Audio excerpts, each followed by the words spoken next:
নারী পাগল ছিল আমার জন্য, এটা সারা বাংলাদেশ আগেও জানতো।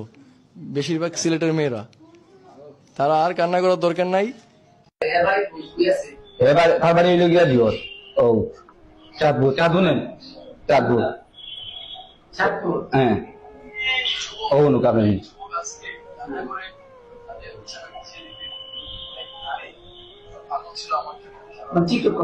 হ্যাঁ টিকটক করছে কারণ হে যে ফুয়া তা না হইলে মেহে দিছিব লাইলা নামে একটা মেয়েলোকে ভিডিও বানায়, ঠিক আছে বেটিমান গুলো ভিডিও বানাক বিহু খাওয়ার কোনো সমস্যা নাই। হে আমরা জেলার পরিণত লইয়া গেলে মিন করি কথাবার্তা হইতো একটা আইন মানুষ ধরা একটা উচিত, যেহেতু আমি পাবলিক পেজে তুলিয়া ধরছি কারণ দর্শনে আমার সিনিয়র জানে বা আস্থা দেশেও আমার চিন্তা জানতা বুঝছো না। তখন সকলে যোগাযোগ করিয়া একটা প্রতিবাদ জানাইছি, এখনো পর্যন্ত লাইভ হইয়া মাপ চাইছে না বা কইছেন আমার ভুল হয়েছে, তার এখনই তার ভিতরেও রয়েছে। কারণ আমি চাইলাম একটা মানে আইনের সহযোগিতা লইয়া তার যে মামলা দার্য করতাম।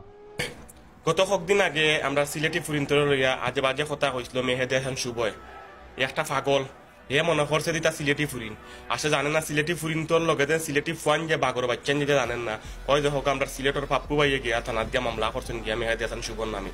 মেহেদি হাসান শুভ আপনি রেডি হয়ে যাও কোয়া 4-5 দিনের ভিতরে আপনারা তো হাত লাগি দিব, চিন্তা করেন না জানো সিলেটি ফুয়াইন আর টল খরচ কার লিয়া সিলেটি ফুরিন্তর লিয়া।